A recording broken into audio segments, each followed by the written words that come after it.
দেখেন, পেটে ভাত না থাকলে আর মনে শান্তি না থাকলে নোবেল পুরস্কার ধুয়ে পানি খেয়ে তো আর জীবন বাঁচে না। নোবেল পুরস্কার বিশাল ব্যাপার, সারা পৃথিবীর আলোড়ন সৃষ্টিকারী ব্যাপার, এবং সেটা শান্তিতে নোবেল আরো বড় ব্যাপার। মুশকিলটা হলো কি জানেন, একদম বেসিক প্রশ্ন। বাংলাদেশে গ্রামীণ ব্যাংক নোবেল পুরস্কার পাইছে। ডক্টর মোহাম্মদ ইউনূস এখন বাংলাদেশ সরকারের প্রধান উপদেষ্টা, যে কারণে হয়তো কেউই এখন আর আগের মতো বলে না। আগে যারা দেখবেন, এই যে মৌলানা মামুনুল হক সহ যারা ওয়াজ করতেন, তারা সমানে সুদের নিয়ে ওয়াজ করতেন।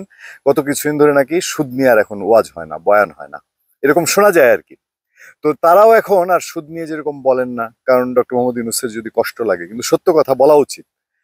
বাংলাদেশে গ্রামীণ ব্যাংক নোবেল পুরস্কার পেয়েছে, এটার কারণটা কি? এখন পর্যন্ত একটা কারণ, শান্তিতে নোবেল পুরস্কার। সারা দুনিয়া তো বাদ দিলাম, সারা দুনিয়া বাদ, বাংলাদেশে গ্রামীণ ব্যাংকের শান্তি প্রতিষ্ঠায় কোথায় কি ভূমিকা, একবার কেউ একটু আমাদেরকে বুঝাই দিবেন। আর পরে আসেন ভিন্ন প্রসঙ্গে। ধরেন, শান্তিতে নোবেল ধুয়ে যে পানি খাইলে সুখ আসে না, ধন আসে না, এটা তো এখন বোঝা আছে। কি করতে হবে? নোবেল পুরস্কার পাইলে পরেও সরকার প্রধান হইতে হবে।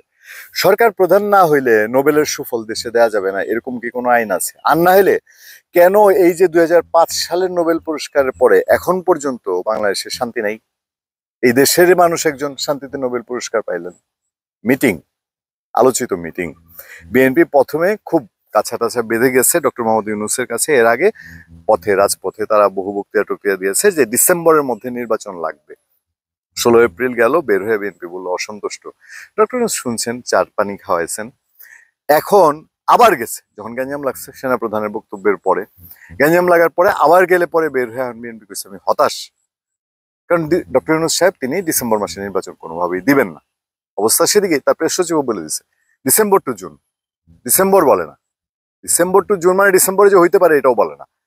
আচ্ছা, তারপরে তো কত কাদা ছোড়াছড়ি, বিদেশ গিয়ে তিনি এক কথা বললেন যে বিএনপি খালি নির্বাচন চায় ডিসেম্বরে, এটা নিয়ে তারা আবার ব্যাখ্যা ট্যাখ্যা দিলেন। এখন আবার রাজনৈতিক দলের সাথে বৈঠক। রাজনৈতিক নেতারা বলছেন যে খালি চা নাস্তা যদি খাওয়াইতে থাকেন, শুধু চা নাস্তা খাওয়ায় এই বৈঠক করলে ওই যে 2005 সালের নোবেল এসছে, এখন যেরকম শান্তি আসে না। তো মিটিং এর পরে মিটিং চলবে, বলি না একটা কথা, আগে নিয়ত পরিষ্কার হইতে হবে।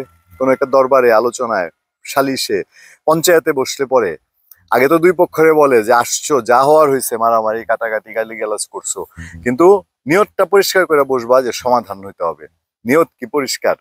এক পক্ষ যদি মনেই করে যে যতই কথা হোক তালগাছ আমার, ডিসেম্বরে নির্বাচন দিব না, প্রধান উপদেষ্টার সঙ্গে রাজনৈতিক দলগুলোর বৈঠক, প্রধান উপদেষ্টা ডক্টর মোহাম্মদ ইউনূসের সঙ্গে রাজনৈতিক দলগুলোর দ্বিতীয় ধাপের বৈঠক শুরু হচ্ছে সোমবার। এটা সংবাদ ব্রিফিং এ জানানো হয়েছে প্রধান উপদেষ্টার উপপ্রেস সচিব আবুল কালাম আজাদ। আচ্ছা, তিনি বলেন বৈঠকটি বেইলি রোডের ফরেন সার্ভিস একাডেমিতে বিকাল 4:30 থেকে অনুষ্ঠিত হবে। যমুনার থেকে একটু ট্রান্সফার হয়েছে। সংস্কার আলোচনা নিয়ে সংশ্লিষ্ট সব রাজনৈতিক দলকে আমন্ত্রণ জানানো হয়েছে। সংস্কার আলোচনা নিয়ে সমস্ত রাজনৈতিক দলকে আলোচনার জন্য দাওয়াত দেওয়া হয়েছে। সংস্কার আলোচনা, সংস্কার কি? সংস্কারের সংস্কার নিয়ে আবারও চায়ের দাওয়াত দিল, এটা নিয়ে গুরুত্বপূর্ণ তথ্য দিল পূর্ণিয়া ভিউ। মব জাস্টিস নামে মুখে 2-4-6 মাস পরে বলা যে এগুলা মানা হবে না আর, কিন্তু মব জাস্টিস চলতে থাকবে, স্নেহধন্যরা মব জাস্টিস করে যাবেন। আচ্ছা, সংস্কার আলোচনা নিয়ে আমন্ত্রণ, দেখি বিএনপি কোনো একজন নেতাকে আমরা আপনাদের সামনে আবার কানেক্ট করব, ওনারা কি বলেন। তারপর জাতীয় ঐক্যমত্য কমিশন তাদের দ্বিতীয় দফায় রাজনৈতিক আলোচনা শুরু করেছে। উপপ্রেস সচিব বলেন প্রধান উপদেষ্টা আলোচনার উদ্বোধন করবেন এবং আলোচনা পরবর্তী সময় চলবে। ঈদুল আজহার আগেও পরে আরো কয়েক দফা বৈঠক হওয়ার সম্ভাবনা রয়েছে। এর আগে কয়েক দফা রাজনৈতিক দলগুলোর সঙ্গে বৈঠকে বসেন ডক্টর ইউনূস। গেল 24 মে প্রধান উপদেষ্টার সঙ্গে বিএনপি, জামাত ইসলাম এবং এনসিপি নেতাদের বৈঠক হয়, পরের দিন বিভিন্ন রাজনৈতিক দলের সঙ্গে হয়। এইসব প্রেক্ষিতে বিএনপির স্থায়ী কমিটির সদস্য সালাউদ্দিন আহমেদ বলেন আলোচনার জন্য বিএনপিকে আবারও আমন্ত্রণ জানিয়েছেন প্রধান উপদেষ্টা। সরকার একের পর এক রাজনৈতিক দলগুলোর সঙ্গে আলোচনার আনুষ্ঠানিকতা চালিয়ে যাচ্ছে, কিন্তু তাতে বাস্তব কোনো অগ্রগতি নেই। আলোচনা হচ্ছে কিন্তু কাজের কাজ কিছুই হচ্ছে না। জনগণের আস্থার সংকট কাটিয়ে উঠতে হলে বাস্তব পদক্ষেপ প্রয়োজন। বিএনপি এখন বলে কি, মানে এইটুক ক্লিয়ার বলা বাকি রাখছে, বন্ধ করেন সংস্কার। বলে যে সংস্কার কি, সংস্কার নিয়ে আছেন, নির্বাচন আর সংস্কার একসাথে বলে না। এখন আবার সংস্কারটাকে আলাদা জায়গায় নিয়ে যেতে হবে, সংস্কারটাকে ডিফারেন্ট ভাবে সংস্কার নিয়ে কথা বলতে হবে। তা আপাতত তাহলে নির্বাচনের বিষয়টা স্টপ থাকবে, এরকম কি? ধন্যবাদ সবাইকে, ভালো থাকবেন, সুস্থ থাকবেন। সত্য, করোনা এবং সহিংসতার সাথে আপনার সাথে আমি আতিক রহমান, পূর্ণিয়া।